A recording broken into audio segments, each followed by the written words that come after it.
রহমতে আমরা ফেসিবাদ মুক্ত একটি দেশ পেয়েছি। আমরা পেয়েছি দ্বিতীয় স্বাধীনতা। সেই স্বাধীনতার বর্ষপূর্তিতে এখানে কথা বলার সুযোগ করে দেওয়ার জন্য আল্লাহ রাব্বুল আলামিনের কাছে শুকরিয়া আদায় করছি।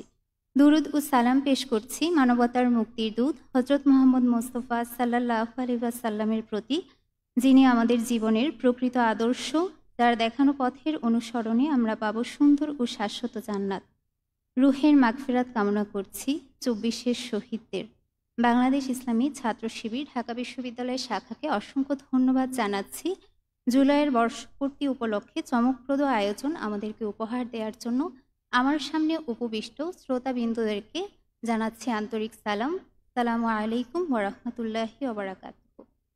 আজকের এই দিনে আমি শ্রদ্ধা ভরে স্মরণ করছি, দোয়া করছি ২৪-এর শহীদদের, আহতদের স্মরণ করছি, আন্দোলনের ভিত গড়ে দেয়া প্রত্যেক সংগ্রামী যোদ্ধাদেরকে শ্রদ্ধা ভরে স্মরণ করছি।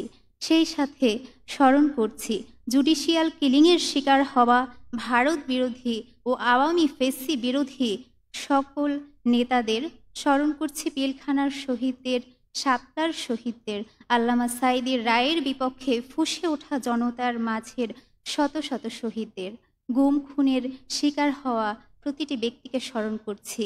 নিহত হওয়া প্রত্যেক ব্যক্তিকে আল্লাহ রাব্বুল আলামিন যেন শহীদ হিসেবে কবুল করে নেন, আল্লাহর কাছে সেই আরজি রেখে শুরু করছি। প্রিয় উপস্থিতি, জুলাইয়ের বর্ষপূর্তি উপলক্ষে প্রাপ্তির বিষয়ে যদি বলতে চাই, সবচেয়ে বড় প্রাপ্তি আমরা এখানে দাঁড়াতে পেরেছি, আমরা কথা বলতে পেরেছি। স্বাধীন দেশে আমরা প্রকৃত স্বাধীনতার স্বাদ আস্বাদন করতে পারছি। আলহামদুলিল্লাহ, জুলাইয়ের গণ অভ্যুত্থানের এটি সবচেয়ে বড় প্রাপ্তি। আমরা নতুন করে স্বাধীনতা পেয়েছি। জুলাইয়ের বর্ষপূর্তিতে আমরা আশা করেছিলাম একটি বৈষম্যহীন দেশ আমরা পাব, কিন্তু সেই বৈষম্য এখনও যেন রয়ে গিয়েছে। আমাদের সমাজের প্রত্যেকটি পরতে পরতে আমরা বৈষম্য দেখতে পাচ্ছি। বিশেষ করে দাড়ি, টুপি, হিজাব নিয়ে যে বৈষম্য আমরা ১ বছর পূর্বে দেখেছিলাম, সেই বৈষম্য এখনও রয়ে গিয়েছে।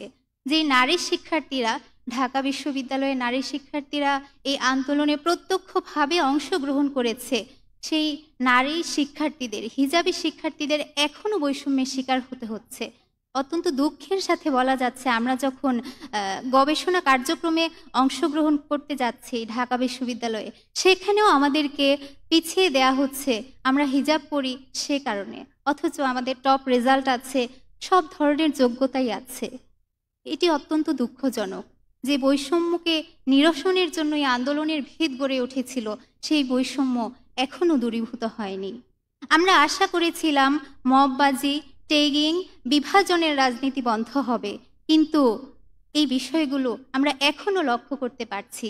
ধর্মকে নিয়ে ট্যাগিং, বিভাজনের রাজনীতি, জুলাইয়ের ক্রেডিট নেওয়া, প্রত্যেকটা বিষয়ে আমরা অনেক বেশি দেখতে পাচ্ছি। আমরা আশা করেছিলাম ধর্ষণমুক্ত, দুর্নীতিমুক্ত সমাজ হবে, কিন্তু দুঃখের সাথে লক্ষ্য করা গিয়েছে জুলাই বিপ্লবের ১ বছরের মধ্যে আমরা অনেকগুলো নৃশংস ধর্ষণের ঘটনা দেখেছি, যার মধ্যে অনেকগুলোরই এখনো বিচার হয়নি। আমরা আশা করেছিলাম যে বাংলাদেশের যে আন্দোলনে নারীরা প্রত্যক্ষভাবে অংশগ্রহণ করেছে, প্রত্যেকটা সেক্টরের নারীরা অংশগ্রহণ করেছে, সেই নারীদের নিরাপত্তা নিশ্চিত হবে, কিন্তু দুঃখজনক হলেও সত্য, নারীদের নিরাপত্তা এখনও নিশ্চিত হয়নি। কিন্তু নারীদের অধিকারের নামে এক ধৃষ্ট নারী সংস্কার কমিশনের মাধ্যমে পরিবার ব্যবস্থাকে ধ্বংস করে দেওয়ার এক চক্রান্ত আমরা দেখতে পেয়েছি।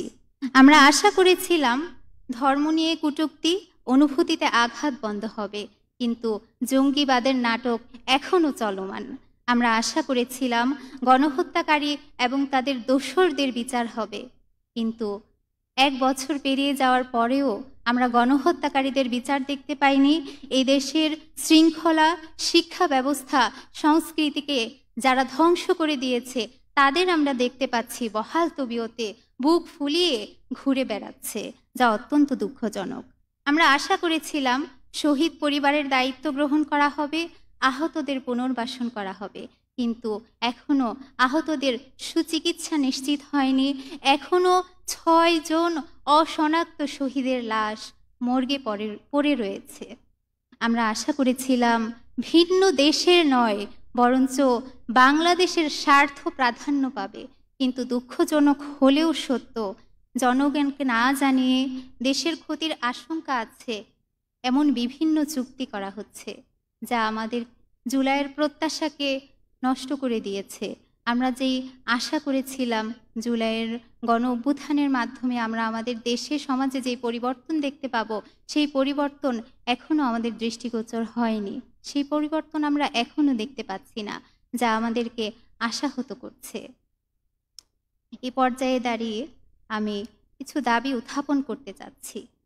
জুলাই যে বৈষম্যহীন সমাজের জন্য আন্দোলনের শুরু হয়েছিল, আমরা চাই একটি বৈষম্যহীন সমাজ, এবং সেই বৈষম্যহীন সমাজ বিনির্মাণের জন্য কার্যকর পদক্ষেপ গ্রহণ করতে হবে।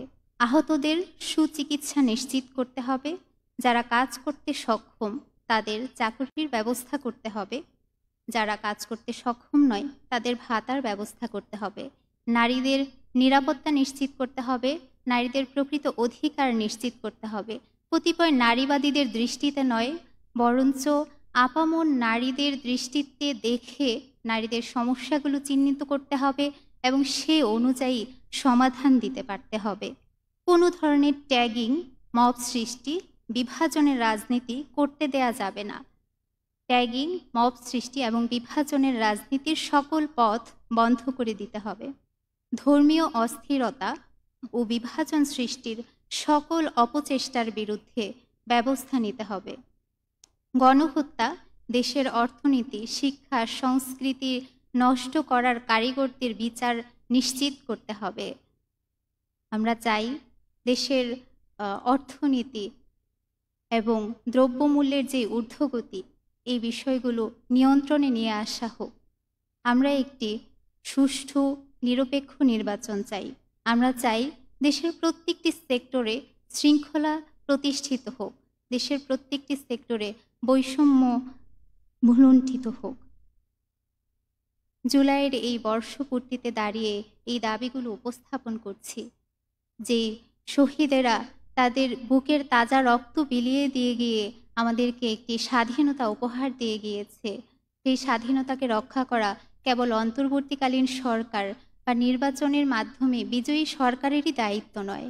আমরা দেশের যারা জনগণ আছি, আমাদেরও দায়িত্ব এই দেশকে বিনির্মাণের জন্য, এই দেশকে নিয়ে চিন্তা করার জন্য, এই দেশের ভবিষ্যৎ বিনির্মাণের জন্য।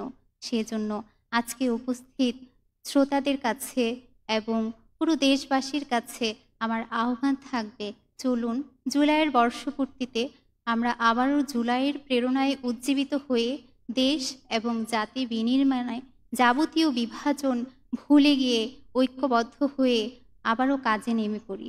আমাদেরকেই এই দেশ বিনির্মাণ করতে হবে। মহান আল্লাহ রাব্বুল আলামিন আমাদেরকে তাওফিক দান করুন, আমাদের প্রচেষ্টাগুলোকে কবুল করে নিন। আল্লাহর কাছে এই দোয়া করে শেষ করছি। ওমা তাওফিক ইল্লা বিল্লাহ। আসসালামু আলাইকুম ওয়া রাহমাতুল্লাহ।